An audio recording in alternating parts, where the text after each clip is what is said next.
오늘은 영원한 도피성 예수 그리스도라는 제목으로 말씀을 나누고자 합니다. 여러분, 도피성에 대해서 들어보셨습니까? 오늘 말씀은 이스라엘 백성이 가나안 땅 분배를 마친 후에 하나님께서 여호수아에게 도피성을 지정하도록 명령하시는 내용입니다. 도피성 하면 언뜻 이게 범죄자의 은신처 아닌가 라는 생각이 들 수 있는데, 여기서 말하는 도피성은 그런 뜻이 아닙니다. 고의가 아니라 부지 중에 실수로 살인한 사람을 피해 보복자로부터 보호하는 성읍, 이게 바로 도피성입니다. 그렇다면 하나님께서 지금 여호수아에게 명령하신 이 도피성 제도가 어떤 의미가 있는지를 함께 살펴보면서 말씀의 은혜를 나누고자 합니다. 먼저 이 도피성 제도는 하나님의 공의와 자비를 동시에 보여줍니다. 본문의 2절에 보면 내가 모세를 통하여 너희에게 말한 도피성들을 너희를 위해 정하라, 이런 말씀이 있는데, 이것은 민수기 35장과 신명기 19장에 있는 도피성에 대한 규례를 말합니다.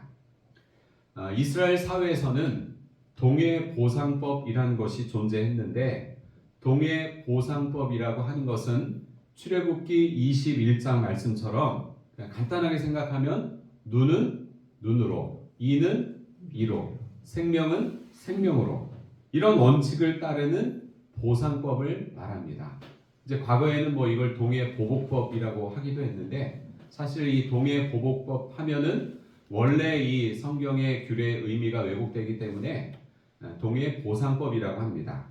그러니까 이 법은 어떻게 이 원수를 갚아야 하는지를 규정하는 복수의 법규가 아니라 피해자를 보호하기 위한, 그 생명을 존중하고 보호하기 위한 보상 법규로 여러분이 보시면 되겠습니다. 피해 보복자라고 하는 이 말, 히브리어로 고엘 하담이라고 하는 말인데요.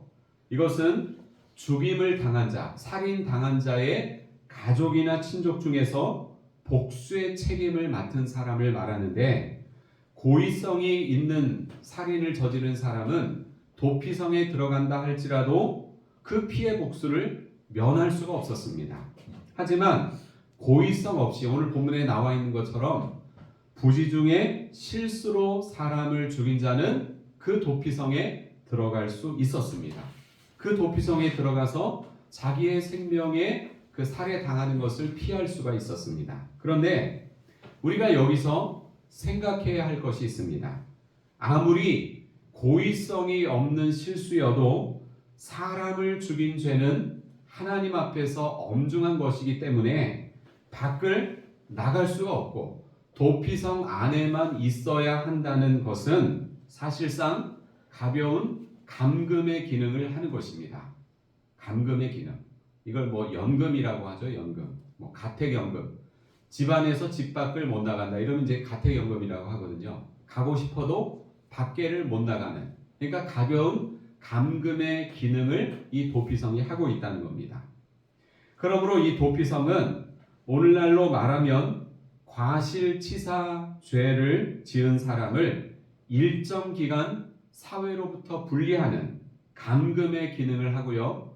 또 보복자로부터 무고한 피 흘림을 당하는 것을 막는 보호의 기능을 하는 곳이었습니다. 감금의 기능과 보호의 기능을 하는 곳, 이것이 바로 도피성이었습니다. 도피성의 이러한 감금과 보호의 기능은 죄 문제를 엄격히 다루시는 하나님의 공의와 그럼에도 불구하고 그 죄인을 긍휼히 여기시는 하나님의 자비를 보여줍니다.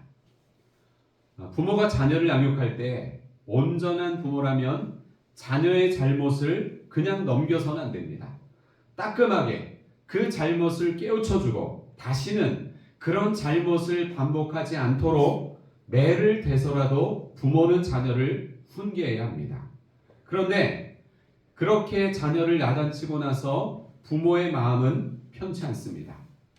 얼마간의 시간이 지난 다음에 매맞은 자녀를 어르고 달래면서 그리고 껴안아 주면서 따뜻한 사랑을 베풀어 줍니다. 이렇게 부모의 징계와 사랑이 함께하는 것처럼 도피성 제도는 부지 중에 실수로 사람을 죽인 자에게 하나님의 공의와 사랑을 동시에 보여주는 제도입니다. 두 번째로 도피성은 보복의 악순환을 차단하시는 하나님의 마음을 보여줍니다. 당시 사회에는 피해 보복이라고 하는 문화가 있었기 때문에 도피성 제도는 감정적이고 충동적인 복수를 제한하고 공정한 재판이 그 살인자에게 이루어지도록 보호하는 역할을 했습니다. 사실 여러분, 이 복수라고 하는 것은 인류 역사에서 끊임없이 등장한 개념인데요. 개인 간의 갈등에서부터 국가 간의 전쟁에 이르기까지 다양한 형태로 복수와 보복의 문화는 존재해 왔습니다. 함무라비 법전은 제가 아까 말씀드린 동해보상법의 원칙이 있는데 보복을 법으로 제한해서 무제한적인 복수를 막고 또 그 사회의 질서를 유지하려고 했습니다. 중세 시대에는 명예와 피해 복수가 많았는데 가족 구성원이 죽거나 어떤 모욕을 당하면 반드시 복수를 해야만 그 가족과 집안의 명예를 회복하는 것으로 생각했습니다.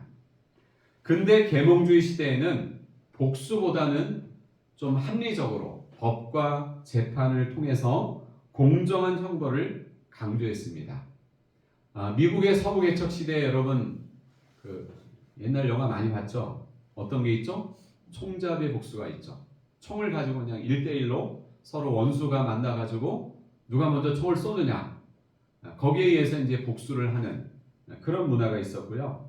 오늘날에도 사실은 다양한 형태의 이 복수 문화가 있는데 과거에는 개인적인 복수, 그러니까 개인 대 개인의 복수가 중요한 해결 방법이었지만 지금은 법과 제도 혹은 인터넷과 미디어 그리고 경제적 보복과 같은 다양한 종류의 보복 문화가 있습니다. 심리학자들은 복수가 일시적인 만족을 줄 수는 있지만 장기적으로는 더 큰 분노와 불행을 초래한다고 이야기합니다. 따라서 용서와 화해를 통한 갈등 해결을 강조하고 있습니다.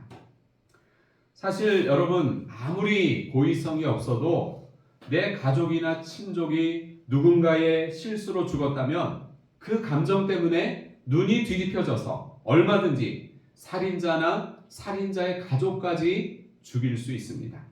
그것이 일반적인 사람들의 감정이지만 하나님의 백성은 약속의 땅에서는 그러면 안 된다라고 하는 것을 보여주신 것이 바로 도피성 제도입니다. 오늘 본문의 5절 말씀을 우리 다시 한번 읽어보시죠. 5절 말씀 시작. 피해 보복자가 그의 뒤를 따라온다 할지라도 그들은 그 살인자를 그의 손에 내주지 말지니 이는 본래 미워함이 없이 부지 중에 그의 이웃을 죽였습니다. 피해 보복자가 실수로 살인한 자를 따라온다 할지라도 살인자를 내줘라 내주지 말라? 내주지 말라는 거예요. 그 생명을 보호하라는 것입니다. 여러분, 만약 실수로 살인한 자를 피해 보복자에게 내준다고 생각해 보세요. 어떤 일이 벌어질까요? 보복은 또 다른 보복을 낳고 살인은 또 다른 살인을 낳고 원수 갚는 일은 또 다른 원수 갚는 일을 낳기 때문에 서로에게 아무런 유익이 없습니다. 공자는 복수에 대해서 이런 말을 했습니다. 복수를 계획할 때는 두 개의 무덤을 팔아. 하나는 내 원수를 위한 것이고 다른 하나는 너 자신을 위한 것이다. 마틴 루터킹 주니어는 복수는 어둠을 몰아내지 못한다. 오직 빛만이 어둠을 몰아낼 수 있다. 미움은 미움을 몰아내지 못한다. 오직 사랑만이 미움을 몰아낼 수 있다고 했습니다. 사랑하는 여러분, 누군가를 향한 미움과 증오 때문에 복수하고 싶은 감정을 가져보지 않으셨습니까?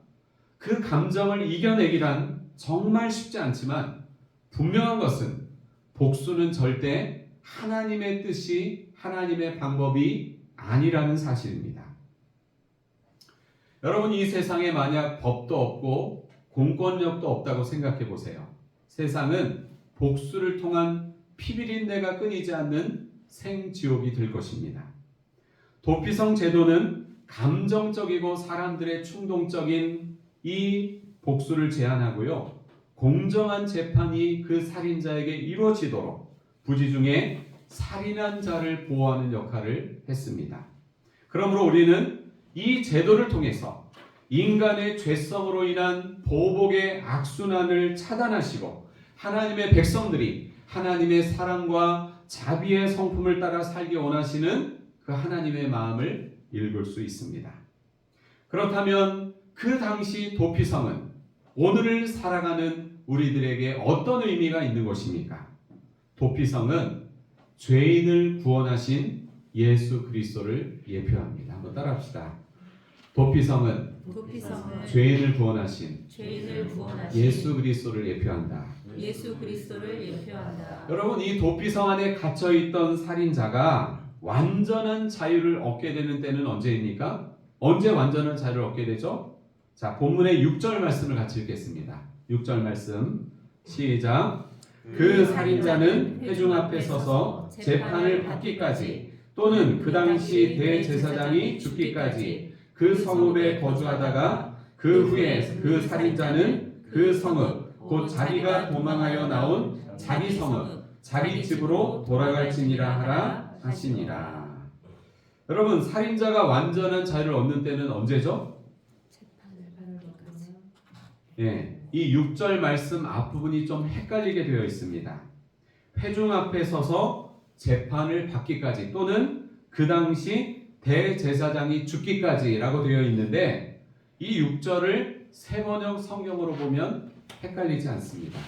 한번 잘 들어보세요. 그 살인자는 그 성읍에 머물러 살다가 회중 앞에 서서 재판을 받은 다음 그 당시에 대제사장이 죽은 뒤에야 자기의 집으로 돌아갈 수 있다라고 그렇게 세번역 성경이 번역을 했습니다. 이 부분을 다시 정리해서 말씀드리면 사람을 죽인 그 일이 있잖아요. 실수로 부지중에 사람을 죽인 그 일이 재판을 통해서 이게 고의성이 없었고 이것은 실수다라고 인정이 되면 처형을 하지 않는 거잖아요. 그죠? 처형을 면제받습니다. 근데 그 처형을 면제받을지라도 가해자는 어쨌거나 결과적으로는 사람이 죽었기 때문에 죽음에 대한 책임을 지기 위해서 도피성 안에 연금이 됩니다. 이제 갇혀 있다는 거죠. 그러다가 언제요? 그 당시에 대제사장이 죽으면 그때 완전히 자유를 얻어서 자기의 집으로 돌아갈 수 있었습니다. 왜 대제사장이 죽어야 완전한 자유를 얻습니까? 대제사장의 죽음이 살인죄를 대속한 것으로 간주되기 때문입니다. 여기서 대제사장의 죽음은 예수 그리스도의 속죄를 예표합니다. 우리의 영원한 대제사장이신 하나님과 인간 사이를 연결하는 유일한 대제사장이신 예수님께서 십자가에 못 박혀 죽으심으로 우리는 우리를 속박하던 죄와 죽음의 세력에서 완전히 해방된 줄로 믿으시길 바랍니다. 아멘. 그 다음에 우리는 이 도피성의 개수와 또 위치에 대해서 생각해 볼 수 있는데 레위인들은 각 지파에서 모두 48개의 성읍을 받았는데 그 중에서 하나님은 6개의 성읍을 도피성으로 사용하도록 명령하셨습니다. 여러분, 오늘 본문의 7절과 8절을 보시면 6개의 도피성이 위치한 지역이 나오는데요. 여러분이 한번 찾아보세요. 자, 뭐가 있죠? 6개? 납달리의 산지 게데스, 에브라임 산지의 세겜, 유다 산지의 헤브론, 또 르우벤 지파의 벳셀, 갓 지파의 길앗 라못, 므낫세 지파의 바산 골란. 여기 앞에 화면 띄워주세요. 자, 이게 이제 이스라엘의 지도가 있고요. 그 지도 안에 놓여 있는 6개의 도피성이 있습니다. 여러분, 그 가운데 가느다랗게 흐르는 그 강이 무슨 강인지 아세요? 요단강이고요. 저 위에 있는 작은 그 물 표시된 그 호수는 갈릴리 호수고, 그 가느다란 요단강 길을 따라서 내려간 그 맨 아래에 있는 좀 큰 물덩이, 그건 뭔지 아세요? 사해 혹은 여매라고 하는 겁니다. 그러면 여러분, 그 가느다란 그 선이 요단강이라고 했잖아요. 요단강 서쪽을 보세요. 서쪽에 보면 맨 위에 뭐가 있어요? 게데스. 이게 납달리의 산지 게데스. 그러니까 갈릴리 옆에 있어서 갈릴리 게데스라고 한 거예요. 그 다음에 그 밑에는 뭐가 있어요? 에브라임 산지의 세겜. 또 맨 밑에는 유다 산지의 헤브론. 우리가 지난주 이제 갈렙에 관한 말씀 나눴잖아요. 갈렙이 이 산지를 내게 달라고 했는데 그 산지가 뭐예요? 헤브론 산지입니다. 그 다음에 반대쪽으로 요단강 동쪽을 보세요. 근데 성경을 보면 이게 이런 식으로 U자형으로 이렇게 설명을 했어요. 6군데를. 자, 그 요단강 동쪽에 보면 맨 밑에 뭐가 있어요? 르우벤 지파의 베셀. 그 위에는 갓 지파의 길랏 라모. 또 맨 꼭대기에는 므낫세 지파의 바산 골란. 이렇게 6개가 있습니다. 여러분, 이스라엘 땅 면적은 우리나라의 경상도 정도의 크기라고 하는데 요단강을 사이에 두고 양편으로 3개씩 골고루 이 도피성이 위치해 있습니다. 그래서 여러분, 이스라엘 백성들이 이스라엘 땅의 어느 지역에 살든지 마음만 먹으면 하루에 닿을 수 있는 거리에 6개의 도피성이 위치해 있었습니다. 또한 이 6개의 도피성 모두 잘 보이는 높은 고원 지대에 위치해 있었고 이스라엘 백성들이 모두 다 잘 알고 있는 영적인 큰 의미가 있는 지역에 이 도피성이 위치해 있었습니다. 그리고 여러분, 도피성으로 가는 길은 항상 1년에 한 번씩은 그 길을 잘 닦아서 보수하게 되어 있는데 유대 전승에 의하면 이 도피성으로 가는 길의 도로폭이 한 14m 정도라고 합니다. 14m 정도면 오늘날의 이 차선에서 2차선이나 3차선 정도 되는 그런 도로폭이에요. 그러니까 당시로서는 대단히 큰 길인데 도피성으로 가는 이 교차로 곳곳에는 이 표식이 붙어 있습니다. 이곳은 도피성으로 가는 길입니다. 라는 표식을 붙여 놓았다고 합니다. 이처럼 도피성은 누구나 쉽게 찾을 수 있고 가까운 거리에 있고 길이 항상 넓게 잘 닦여 있어서 누구든 마음만 먹으면 수월하게 들어갈 수 있는 곳이었습니다. 아주 접근성이 좋은 곳, 이곳이 바로 도피성이었습니다. 그러면 여러분, 도피성은 누가 들어갈 수 있는 거죠? 이스라엘 백성만 들어갈까요? 그렇지 않습니다. 자, 본문의 9절을 우리 마지막으로 읽겠습니다. 9절 시작. 이는 곧 이스라엘 모든 자손과 그들 중에 거류하는 거류민을 위하여 선정된 성읍들로서 누구든지 부지 중에 살인한 자가 그리로 도망하여 그가 회중 앞에 설 때까지 피해 보복자의 손에 죽지 아니하게 하기 위함이라. 아멘. 자, 이스라엘 백성 말고 누가 들어갈 수 있었죠? 거류민. 이건 이제 게르라고 하거든요. 게르. 여기서 말하는 거류민은 이스라엘 백성들과 함께 거주하는 이방 사람들, 외국인을 가리키는데 구약 성경에 보면 이스라엘 땅에 거주하는 이방인 외국 사람들도 기본적으로 이스라엘 백성들이 지키는 이 율법을 지키도록 되어 있었습니다. 그러니까 하나님이 그렇게 명령을 하신 것은 비록 그들의 태생은 유대인이 아니고 이스라엘 백성이 아니지만 외국인이고 이방인이지만 그들도 이스라엘 공동체의 일원으로 인정해 주신다는 그런 뜻입니다. 이처럼 도피성은 이스라엘 백성뿐만 아니라 이스라엘의 거류민에게도 또 외국인에게도 똑같이 적용되는 제도였습니다. 이것은 하나님께서 이스라엘 백성뿐만 아니라 이방인의 생명도 또 나아가서는 모든 하나님의 형상대로 창조된 사람을 귀하게 여기신다는 사실을 드러냅니다. 로마서 3장 22절에 보면 예수 그리스도를 믿음으로 말미암아 모든 믿는 자에게 미치는 하나님의 의는 차별이 없다고 했습니다. 하나님의 의는 차별이 없습니다. 사랑하는 여러분, 예수 그리스도는 우리의 영원한 도피성이십니다. 하나님과 우리를 연결하는 유일한 대제사장 예수 그리스도의 십자가 죽음으로 말미암아 우리는 속죄를 받았고 죄와 사망에서 완전한 자유를 얻었습니다. 여섯 개 도피성이 요단강 양편으로 골고루 배치되어서 부지 중에 실수로 사람을 죽인 자가 언제든지 손쉽게 도피성으로 가서 생명을 보존할 수 있었듯이 우리는 실수로 죄를 지었을 뿐만 아니라 고의적으로도 엄청난 죄를 많이 지은 흉악한 죄인임에도 불구하고 예수님은 우리를 있는 모습 그대로 받아주시고 십자가의 공로로 아버지께로 갈 수 있는 길을 활짝 열어 주셨습니다.